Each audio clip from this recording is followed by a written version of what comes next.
Yeah. Mo said stuff. Recording Ixnay on Altix Pay. Whatever we were discussing is over. That's good. So we're gonna learn. I want to continue with the Gemara that we started last week, which we're skipping a little bit, but it's very much pertains to, of course, the story of Tisha B'Av. It's part of the Tisha B'Av Gemaras, and especially to what's going on right now in, kind of, I don't know if you saw the headlines of the newspapers this morning in Israel. It was great. All the newspapers, just black. So whatever you think about it, like, it's not good for anybody, so I'm not interested in getting into debate with anybody, because it's just not, that's the whole point. The whole point, everybody worked it. So let's here we go. Okay, so we're on a page where it says 56A3. So in your handout, it's going to be 1, 2, 3, 4, the fifth page, or fifth side, I should say, because it's double-sided, right? So the fifth side where it says 56A3 on the top right corner. You see that? And we're going to talk about leadership and what can one person do, et cetera, et cetera, et cetera, et cetera. So bottom right-hand corner where it says the Gemara returns to the central narrative. Abba Sikra, you have that? Everybody with me? Abba Sikra here, right there. I'm swinging my my cursor over it. You see it? Okay. 56A3. Okay. We're going to end the season on a high note. My wife just went to Israel without me, so she's happy.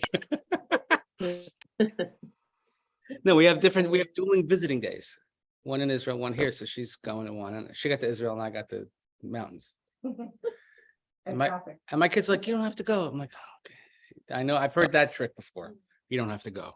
Question is, the airline, or is there the airport workers striking? Not yet. So poo. Don't even say those words. I'll tiftach pelasatan. So Aber Sikra Reish B'Yoni Yerushalayim Bar Achtei the Rabbi Yochanan ben Zakkai. So one of these names we recognize is Rabbi Yochanan ben Zakkai. Rabbi Yochanan ben Zakkai of great Mishnaic and Talmudic fame, famous Mishnah in the second chapter of Pirkei Avos, which talks about the famous 5 students of Rabbi Yochanan ben Zakkai, and we're going to hear about what helped cement his legacy in the history of the Jewish people. But he has a nephew, okay, the son of Yochanan ben Zakkai was somebody called Abba Sikra, and he was a Biryoni. Biryonim were not, how do I say this nicely? They weren't good people. So what was happening is that the Romans had besieged Jerusalem, and to hold their position, the Biryonim, they actually created a blockade of the city. And what was happening, nothing was coming in, nothing's coming out. The problem is, no, it's not, because, no, because the problem is that nothing could come in. People were going to starve to death. A literal blockade, because it's a walled city, and people couldn't get in, people couldn't get out. And he's heading this zealous group of people that say, we're going to fight till the end, but wait a minute, at what cost? Because you're killing everybody, we're going to die on our own. So that's on the one hand. And always the chief rabbi always has a brother-in-law, or here's a nephew. There's always like somebody who is on the other side. So he has an in, or it's just God's sense of humor. So anyway, so Rabbi Yochanan ben Zakkai is the head of the rabbinic community. Mind you, there's so much infighting taking place. There's Biryonim, there's Tzedukim, there's Perushim, the Zealots, whatever you want to call them. They're all fighting with each other. And as we mentioned at the end of last week, it doesn't say anything about the Romans destroying the Beis Hamikdash, just we did it ourselves. That you could say very much is what's happening today. So, all of course, has to be the week of Tisha B'Av. Like, why not? This would not, by the way, what's happening in Israel now would never happen in Hanukkah. Like, it just wouldn't. Like, it's a slow news cycle in Israel now, and there's nothing going on, before the Knesset goes into the, I don't know, it's so heart-wrenching. Anyway, so Shalach Leis, Rabbi Yochanan ben Zakkai sends a message. He says, Ta b'tzina legabai. He says, come to me, meet me in secret. I have a thing. I'll say he came. Armalei ad ema savitu hachi. How are you going to keep this up? Bikatlina le lekula alma bekanfa, or bekafna. And you're going to kill everybody through starvation, right? Since nobody could leave the city and they couldn't get supplies in, you're just putting a literal chokehold, stranglehold the people, and they have nothing to eat, nothing to sustain themselves, which is why we say in the Kinnis, we say in Eicha that mothers eating their children, because that's how desperate they became. Okay, so Amalei, my oven. So Abba Sirka says, look, I'm the head of the zealots. Like, what do you want me to do? I mean, I have a reputation to uphold. I can't be nice all of a sudden. Like, what do you want me to do? So he says, my oven, if I say anything against what they want to do to Biryonim, they're going to kill me. These people are nuts. How often have we heard that from like, I want to help you, but these people, I can't help. These people are not. Well, how'd you get there to begin with? Okay, fine. So Amalei, Rabbi Yochanan ben Zakkai says, rabbinic, you have to have a rabbinic thinking, a knetch of some sort. Let's find a way that I can get out of the city. This is a very, very important line right here. So hold on to this, file it away in the not so deep recesses of your brains. Maybe we'll find a Hatzala Purta. Hatzala is salvation. Purta means a little bit. Maybe we'll find a little something. Maybe we could find a little help. So Amalei Abba Sirka says, Nekot nafshecha b'ktzirei. Pretend that you're sick. V'leisei kuli alma v'lishai lubach. Go to the next page and let everybody come and they're going to ask about you. They're going to mean it like as if you're sort of deathly ill. V'aisi midei sarya v'ange gabach. Agne gabach. Take something that smells bad, like the carcass of an animal, and put it next to you in your bed. And they're going to say that you died because it smells horrible. Obviously, the body is decaying; it's rotting, and that's what the smell is. And if you've ever had to have that smell, well, I know it's a really, really bad smell. The people are going to say you died, and that's why it's smelling. And then let your students come, and they're going to take you out. But nobody else. Only they can carry your body. Now, the way they do it in Israel, by the way, even today, they just basically have a body on a stretcher. One of those foldable stretchers. It's a 2 poles, piece of canvas, stretcher, talus, that's it. There's no coffins, I mean, some places do use coffins, but generally use a stretcher. And don't let anybody else touch it because you want to make sure that nobody feels that there's no what we call dead weight. Because when a person's alive, you could shift your weight to distribute evenly as opposed to a dead person. That's why it's called dead weight. Because the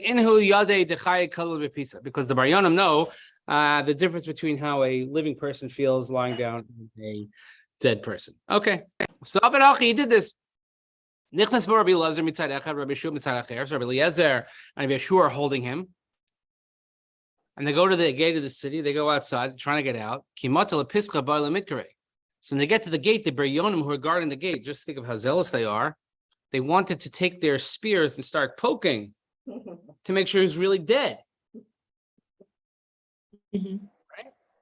I mean, that's some heavy stuff.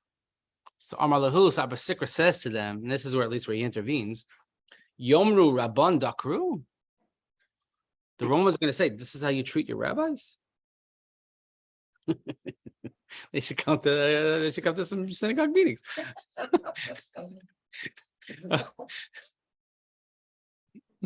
It's not. If it wasn't funny, it'd be funny. That's what happened. Like, first of all, you ever see Modi's bit? Modi has a great bit where he says the difference between how Sephardim and Ashkenazim treat the rabbis, which is true, very, very true. Sephardi rabbis, rabbis, the horis, this and the rabbis. He's like, what a yutz.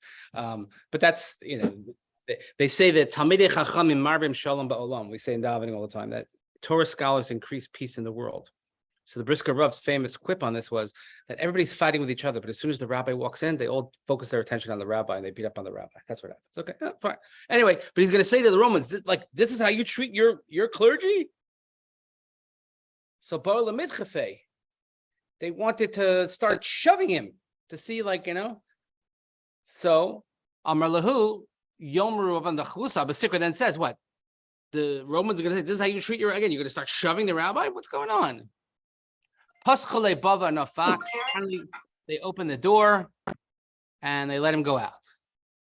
So Kimat El Hasam, so what was the whole purpose? Rabbi Yochanan ben Zakkai, who was trying to do something, so he gets to the Roman camp.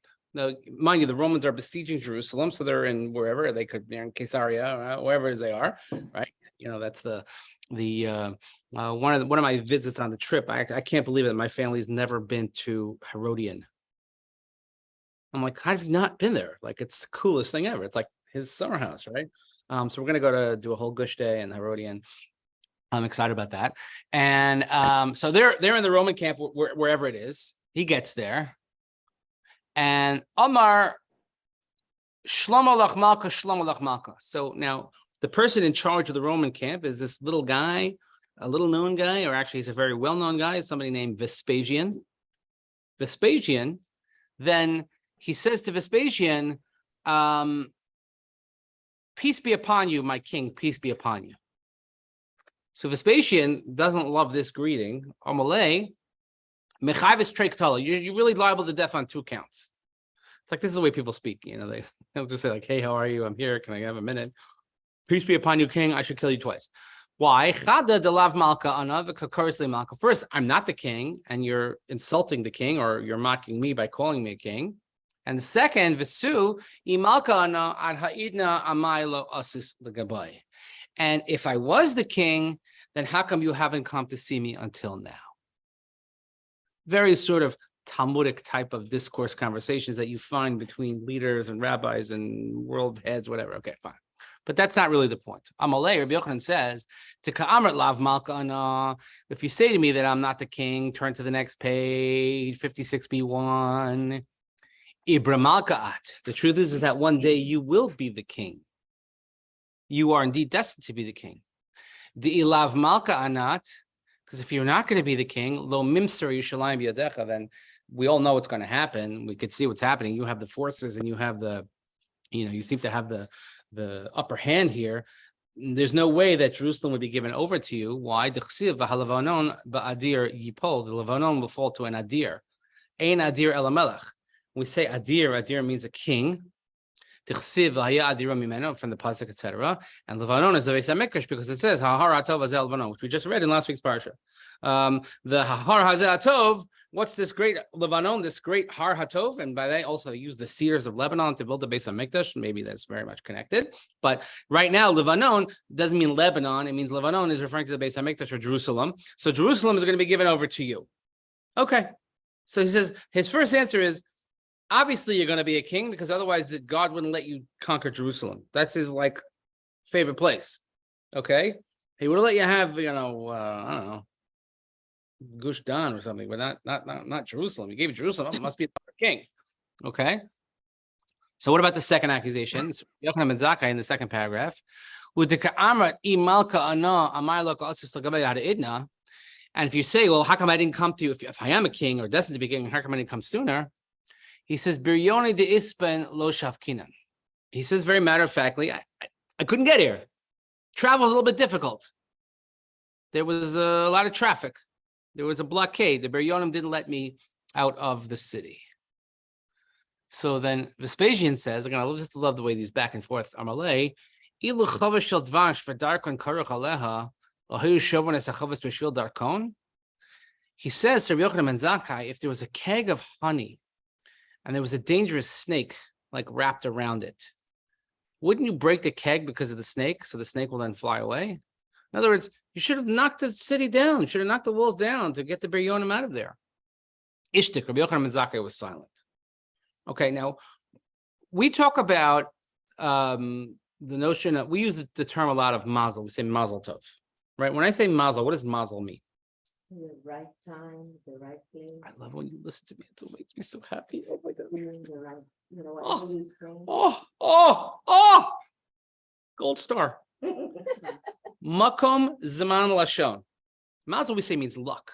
Okay, it's not luck. Mazel is, it is luck. We actually talk about it on the first morning in progress. It's not the first. It's the second. I think it's I don't know. We only say a handful of kinos on Wednesday night after Eicha. One of them talks about Ein Mazel Yisrael, that the mazalos are the constellations, and that we believe very much in the constellations. I'm not much of a horoscope guy, really not. But we believe that when the stars are aligned a certain way and they have meanings in the constellations and Virgo and Sagittarius and these and the simonim that they have in rabbinic tradition about things that happen during certain times. So we say that all the stars aligned against us on Tisha B'Av, and there was no way that we could even escape that. That's the notion of mazel. It comes to the word nozal, which means to flow, as if the heavenly powers were flowing against us. So when we say mazel tov, the stars, we say, oh, the stars align, the stars, meaning that's literally what it means, is that the stars align so that you have good mazel, good flow from above. But in a more practical, less esoteric way, we say mazel is makom zman lashon. If you're in the right place, makom, at the right time, zman, and lashon, and you say the right thing, that's good mazel. Have you ever had an episode or a time in your life where you look back and you had one opportunity, whether it's with a dignitary or somebody famous, I don't know, that you could have just like, oh man, I blew it. I should have said something different other than like, okay. So Rabbi Yochanan ben Zakkai, he says, you should have knocked the walls down to keep the honey. Ishtik, he was quiet. So have you ever looked back in your life and said, there were times when I was silent, I should have said something. I wish I could have. I've had those. I had ones that actually I was pretty proud. I once met Paul McCartney. Okay. And then when I got into my car afterwards, my radio was on, and it wasn't even like a Beatles song, it was a Wings song that was on. So I was like, oh, really? So I had like, I don't know, like a 4-minute conversation with him. He actually was at a shiva. He came to somebody's shiva, was related to somebody at a shiva. So kind of an awkward place. And you're trying to like not be awkward, because after all, it's Sir Paul McCartney, like one of the Gedolim. If you enjoy that sort of thing. I'm not such a huge Beatles fan, but like it's a big deal to meet Paul McCartney. When I tell people I met Paul McCartney, they're like, no way. So I happen to have known that the Liverpool Football Club, which of course they're a fan, obviously, because they're from Liverpool. They had a trouncing that day of Arsenal. They won like 6-1. So I brought that up. And he's holding some papers in his hand or something, and he keeps going this to me. He's like, well done, mate. Well done, lad. Well done, like this, right? And I'm like, yes, I got Paul McCartney happy about soccer. So here, Rabbi Yochanan ben Zakkai, ishtik. And this is where it's important. We have an important line right here, which is going to be, and it comes in the end of the Gemara as well. So Karla Rabbi Yosef became Rabbi Akiva. So Rabbi Yosef, but really it's Rabbi Akiva. They said the following verse, Rabbi Yochanan ben Zakkai, Meishiv chachamim achor v'data misakel. Hashem turns wise men backwards and makes their thinking foolish. What he should have said is that if shaklin and savsav shaklin alei darkon mekadlin alei, we would take the tongs, grab hold of the snake, and kill it. The chavisa shavkin would leave the honey intact in the barrel. That's what he should have said. So what's playing out here, though, is this sort of almost, and I don't think it's a stretch to say it's vitriolic discourse between rabbis, which is not uncommon, by the way. If you look in the Gemara, certainly if you look in the later commentaries in the period of the Rishonim. So for instance, we take like this set of the Rambam. The Rambam wrote 14 books on Jewish law. The number one commentary on the Rambam was somebody named as the Ravid. Rav Avraham ben David Imedal from Posquare, from south of France, from the Provence region. And he has no less than 2,022 commentaries on the Rambam in 14 books, okay? And many of them are like 2 words. The Rambam will write a halacha, and in the commentary, the Ravid will say something like, Zu Hevel, which means this is, exactly. Without saying it, but yeah. Hevel means like it's a gas, a fleeting, this is nonsense. Poppycock, right? Which is like, wait, rabbis talk like that? Oh yeah, the Ravid and the Ramban and the Ramban and the Baal HaMaor. So some of the arguments that go on, it's all Shem Shemaim. It's not personal, but still the way they speak here, kind of like, and by the way, you see it today. You see in today's world how rabbis speak about one another, this and that. So he says, so Rabbi Yochanan ben Zakkai is criticized by Rabbi Akiva. Again, this is an aside. The Gemara inserts this aside, but there's a reason for this. And he says, this is what you should have said. And by the way, it's always easy after the fact to say what you should have said. Rabbis say there are always 3 speeches every week. The one you gave, the one you meant to give, and the one you should have given. You're lucky if all 3 line up, but not always. And I can tell you a million times, like, I meant to, and you're always worried about kind of like forgetting something. Okay, but see, so that's an important interlude in the story, which will come up at the end. So the narrative is resumed. Right column. Adahachi, asi pristika alehem aromi. All of a sudden, as happens in these types of stories, so here's Vespasian. He's sitting with Rabbi Yochanan ben Zakkai, and all of a sudden, boop, messenger from Rome comes and says, "Amalei, kum the misle case of Ramahanik Hashvid Rome Lasiva Beresha. Arise! Guess what? Caesar died." The dignitaries of Rome said they have decided to appoint you as the leader. Whoa! Wait a minute. So this rabbi comes in and tells me I'm going to be a king, and mittendrennen, like while we're there, the guy comes in and tells me I'm going to be the Caesar. I got to meet this guy. I like this guy, right? Did I tell you about my story of the book that I'm writing? I'm writing a book called Conversations I Have with People in Israel in Restaurants Who are Sitting Right Next to Me.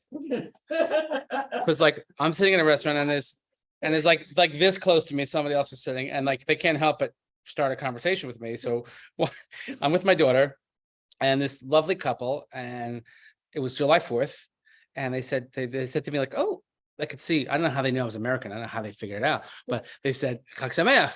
I said, "What? Like, isn't today your holiday?" Totally in Hebrew. I'm like, "Right, of course," because I'm like totally out of, I don't know what day it was. Say thank you. We'll start talking this and that, and then of course the inevitable, "Why don't you live here?" Which like a knife in the kishkas every single time. And then I explained to them. I said, "Listen, what I do for a living isn't exactly something you could do there to make a living." "What do you do?" I said, "I do. I'm a Rav Beit Knesset." They said, no. Our rabbi just died. You should come be our rabbi. We live in Netanya. Our rabbi just died. I'm like, yeah, I don't think I want the job under those circumstances. But I thought of this story. I said, wait a minute. He's sitting there with the rabbi. The guy says, like, "Oh yeah, Caesar died. You're in." Okay. So he says, "Arise." So Haves Saim Chad Misane. So he was wearing only one of his shoes at the time, and and he wanted to put the other shoe, but it wouldn't go on. And he wanted to and he wanted to take the other shoe off, but it wouldn't come off. So Amar, he asked the rabbi, "Wait a minute, this is weird. I just got good news, and now I can't like take one shoe off. I can't put one shoe on. My high, what is this?" That's what they say. You should, whenever you're trying on shoes, you should always try them on at the end of the day. Don't try on shoes in the beginning of the day because your feet are less swollen or whatever. When you have daughters, you learn these things. Amalei, my eye, what's this? Amalei, lo titztar shemot tova aslach. He says, don't be annoyed. He says, the reason why your shoes don't fit is because you just got good news. And when you get good news, you get swollen. Maybe figuratively, and here he's saying literally. D'chsiv shmua tova tadshen etzem. Good tidings fatten the bones. Elamai takante. So what do I do? Let somebody who you don't like come in front of you, and this will put you back in check. A broken spirit will dry the bones. Okay, so he did this. He's like, "Go get me that annoying guy that I don't like." Amalei, and then so it works. So 2 things happen: is that Rabbi Yochanan ben Zakkai tells him he's going to be the king, and on the spot, as we said, mittendrennen, somebody announces, "Oh, by the way, you're Caesar." And then he can't get his shoes on this weird episode. But in other words, the Rabbi Yochanan ben Zakkai was useful to him at that moment. Makom zman lashon. He was in the right place at the right time, and he said the right thing this time. And he says to him, he says, "Okay, I'm going to pull out my best genie invitation. I'm going to give you 3 wishes. Like, what do you want?" Okay? He says, "Since you're so wise, so why didn't you come to me until now?" Rabbi Yochanan ben Zakkai says, and didn't I answer that question before? I told you why I couldn't come. Amalei, he says, I also answer you. Amalei, you should have broken the walls down. So Amalei, now he says, and he says, I'm going back to Rome and I'm going to send someone else to take my place. So he says, now, so now, ask me before I go, ask me for what you want, and I can give it to you. Stop right here. Don't go further. Don't peek. You have a history of cheating and looking ahead. Don't do it. Don't do it. I know your tricks. What would you ask for? You're Rabbi Yochanan ben Zakkai. Your city's under siege. People are starving. The Romans are going to destroy the city. What would you ask for? The wrong answer probably is, I'd ask for Jerusalem. Spare the city. That's the right answer. Why is that the wrong answer? I mean, because it didn't work, right? Because we know how it ends. It's too obvious. We know how it ends, yeah. All right. But that would seem to be the logical request. Let me ask for Jerusalem. What would you ask for? Food. Okay. Ask for food. Okay. So like at least we'll be like, at least we'll be full when you kill us. Short term. Right. Okay. So look what he asked for. He asked for three things. Amalei, tain li Yavne mechachameha. Give me Yavne and its sages. Okay. Vishushilta de Rabbi Gamliel and the family of Rabbi Gamliel. If you look at the note here, it gives you his whole thing. Right, Rabbi Gamliel and Rabbi Yochanan ben Zakkai wanted his family to be spared, etc., etc., etc. And the last thing is Asvasa de Masile Rabbi Tzadok and Dr. Secure Rabbi Tzadok. And the intervening Gemara from between last week and this week, there was actually a chapter about how Rabbi Tzadok was fasting. He saw what was going on. He was fasting for 40 years. He wanted doctors to come and take care of him. Just a word, okay? Nothing about Jerusalem. Nothing about the people in Jerusalem. He says, give me this one town. Has anyone ever heard of one of the OG old time original Hesder yeshivas in Israel called Kerem B'Avne, KBY, affectionately known.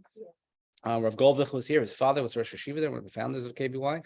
It's still a monumental institution. Has anyone ever been there in Yavne? It's like in the middle of a farm. Like they say, Third world. when you dive there, they say like make sure you don't daven downwind kind of thing. Cows, depends what the cows are doing that day. But it's a very serious place. And in the Gemara, in the Mishnah and the Gemara in Rosh Hashanah discusses the various places that Sanhedrin moved when they had to leave Yerushalayim. And Yavne was one of the main places they stayed. Why Yavne? Because it survived. Right? There were sages living in Yavne, and he says, like, you know what?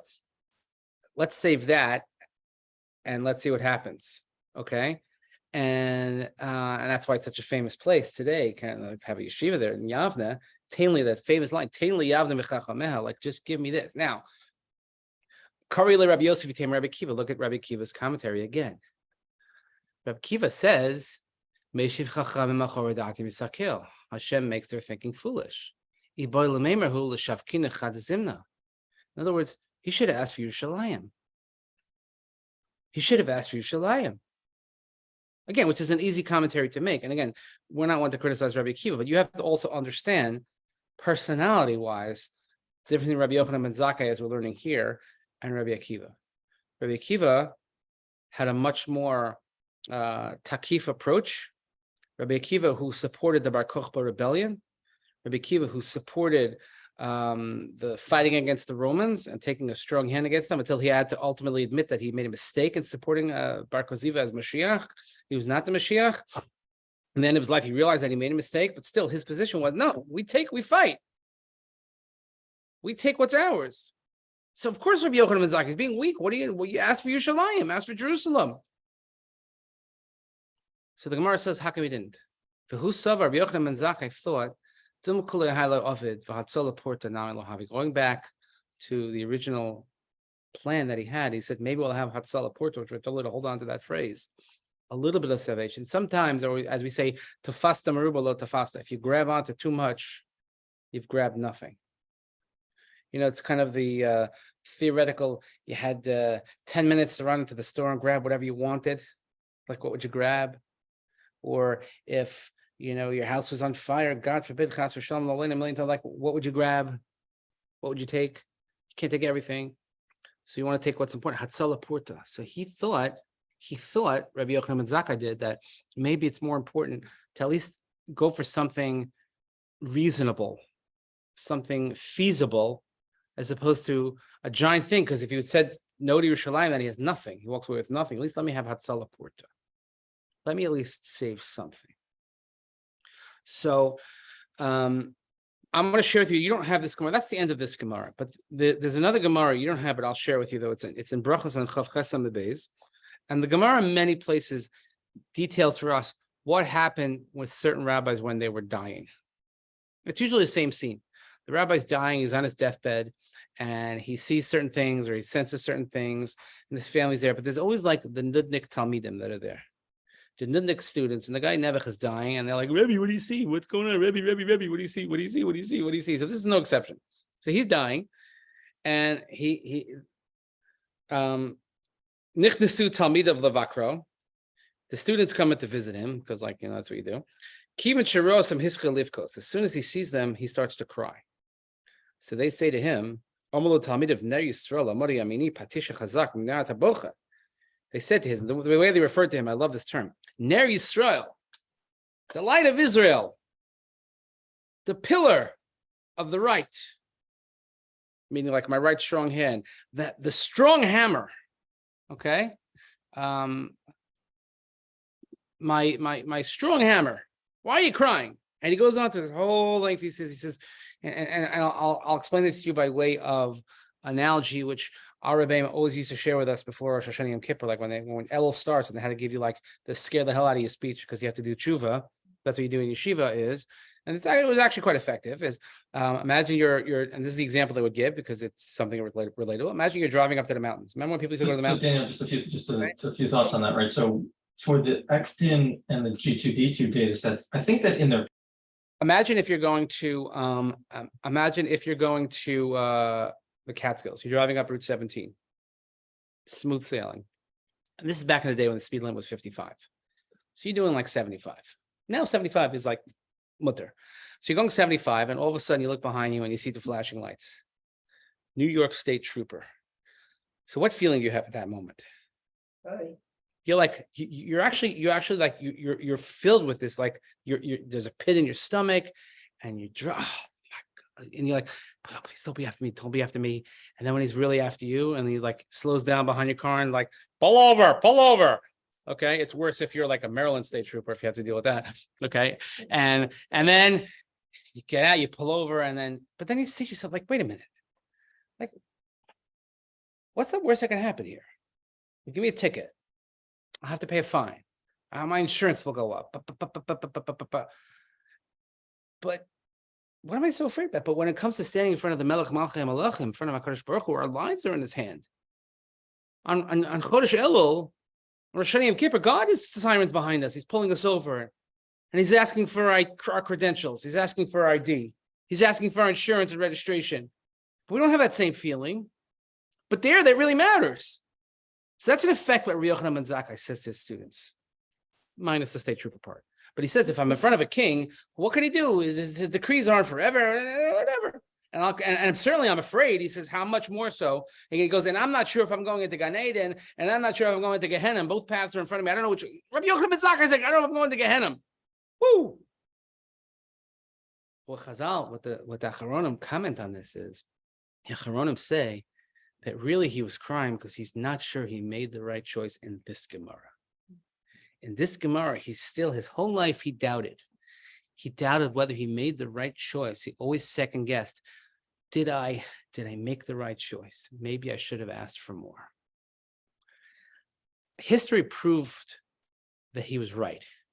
He single-handedly saved the Masorah of Torah Judaism. That's why you go back to those Mishnayos in the second parak of Pirkei Avos, that he had 5 great students and describing that Rabbi ben Hyrcanus, Rabbi Yeshua, et cetera.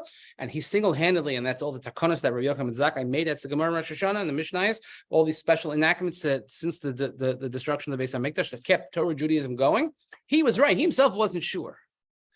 Now, I want to share with you something which I found extremely, extremely poignant, especially given what's going on in the crazy world today. And there was a shiur that Rabbi Aaron Lichtenstein, of course, who was the founder, one of the co-founders and Rosh Yeshivas in Yeshiva Har Etzion. So I'll give you the date of this. This was given on May 13th, 2010. Right? It was Yom Yerushalayim 5770. Okay? So a bar mitzvah ago. And I'm reading it because I know he had a commentary on this Gemara, and I'm reading it, and I said, and he mentions an episode which I completely forgot about, and it was just like jumped off the page to be like, wow. So listen to this. On Yom Yerushalayim, we heard an account related in the name of the one who was present in the room of a meeting between Prime Minister Netanyahu in his first term. Then he didn't know it would be his first of like 90 terms. And U.S. I mean, why can't he be like Mahmoud Abbas, have just like one long term, right? Yeah, okay. And U.S. Secretary of State Madeleine Albright. The Secretary of State strongly admonished the Prime Minister for his plans to build in Jerusalem and threatened that the United States would remove its support for Israel at the United Nations if Israel didn't comply with its demand to cease building. The Secretary of State said that she understood this was a hard decision and gave the Prime Minister 3 days to respond. So anytime we hear those kind of stories, like, okay, the Jewish leader has 3 days to respond, we think of the fake Rabbi Amnon story, whatever. Don't get me started on that. But it's not real, that story, right? It didn't happen. But it's good reading in the Mouser. Sorry to have to do that to you. Anyway, Prime Minister replied that he required no time to consult and to formulate an answer. He refused on the spot to comply with the American demands. So, well, that's not surprising, that response, and why many people would support that. Where Rav Aaron says, he goes, I'm not talking about politics. He says that when Rabbi Yochanan ben Zakkai cried, it showed a certain level of humility, a certain level of uncertainty. I don't know everything. I'm not sure about everything. If you come out and say, I'm sure about everything, then there's no room for correction. There's no room for error. There's no room for saying that anybody else has room. When a person's crying, you have uncertainty, you have second guessing, you're saying, Hatzala Porta, let me at least try to get a little bit. Maybe that's the approach that the leader should take. And I found this to be so extremely powerful, especially right now. Instead of like bull in a china shop type of behavior, let me just plow through it because, I have the mandate, I have the majority, I have this and that, losing sight of the whole bigger picture of what's happening to our people. And of all weeks, it has to happen this week. Oh my gosh. Of all weeks, we got to hit the brakes. We have to say, I don't know. If you want a finely worded commentary on this, there was a letter sent by North American leaders. It was the leaders of the Jewish Agency, leaders of JFNA, leaders of World Zionist Organization, leaders of pretty much like Mark Wilf and Eric Fingerhut and Doron Almog, etc. And it was sent actually before yesterday's vote, but a beautifully worded, it won't be hard to find, a beautifully worded letter of, let's find, it's almost Tisha B'Av, very Torah related. Let's figure out how to find, it's not worth it. It's not worth the pain that's putting our people through for whatever reason on both sides. It's not on one side versus the other side. It's just I don't know what the ultimate gain is going to be here, because and guess what? And it's in the headlines already today. Our enemies are salivating. They're eating this up. Oh, look at your, that's Tisha B'Av. This is Tisha B'Av. It's happening. It's happening right in front of us. We have to have a little humility. We have to say, maybe I can't get everything. Maybe Hatzala Porta. Let me get a little bit. Let me save a little bit. Let me cry and say that I don't know everything. I'm not certain of everything. Okay. I don't think it's too late. I really don't. And I hope that somehow cooler heads or something will prevail. I don't know what, because I'm not thrilled about what's going on right now. It's really, really worrisome to me.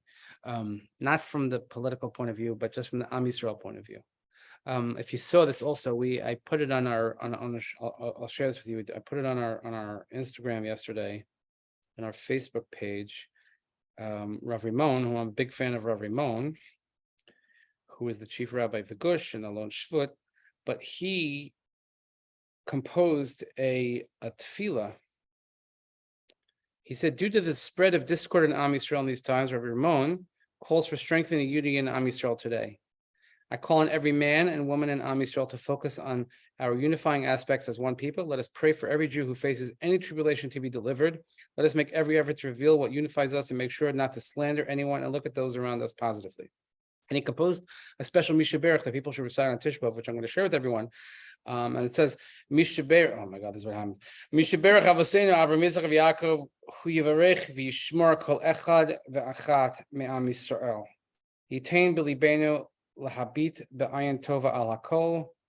Yitain B'No Ahava Gedola Al Kol Achad V'Achat Yisrael V'Nizke L'Achdut I can't read the words because it's so small. Ula shalema v'kar b'yameinu, v'kar b'yameinu v'nomar amen. In other words, and he says here, it's in English also, may he bless our fathers, Abraham. May he bless every man and woman in Am Yisrael and place in our hearts the capacity to see everything with a good eye and fill us with great love for every Jew. And may we merit strong unity and complete salvation soon in our days. And we'll say Amen. Something we should always say on Tisha B'Av, but that's exactly what's happening. But the Gemaras here, the Tisha B'Av Gemaras are meant to teach us a lesson. It's saying like, if you don't learn what we did wrong, if you don't learn what you go, guess what? We're doing the same thing over again. This rabbi knows better than that rabbi, and I'm right, you're wrong. It's okay. You can have different opinions. It's great to have different opinions on things. Okay.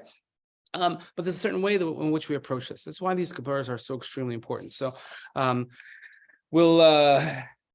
promise you, it is. I still have optimism. I do, because in general, I'm an optimistic person. I don't think this is the end. I certainly don't think it's the end of democracy. It's not the end of anything. It's a stop somewhere. And it'll get better. It'll get worse before it gets better, but it'll get better. I do believe that, and I think that we just have to work hard. We have to do our part. We have to do a part with the people that we encounter and the people that we know. So, and I said last week, I'm working very, very hard with lots of different people to try and figure out how we can make this happen. But until then, I hope everyone has a easy, meaningful fast. As of course is the biblical way. It's going to be the hottest day of the year on Thursday, of course, 95 and humid and everything, right? And we'll pick it up when I get back after August. We'll pick it up again and we'll go back to Yeshua. And I'm very excited because I did get my topographical map in Israel, with the 3D one. So you all have to come back in person for that. Okay. Cutting off the Zoom already finally. I'm not going to do that. I'm just kidding. I do that so we can record it actually. But anyway, good to see everyone. And again, a good fast.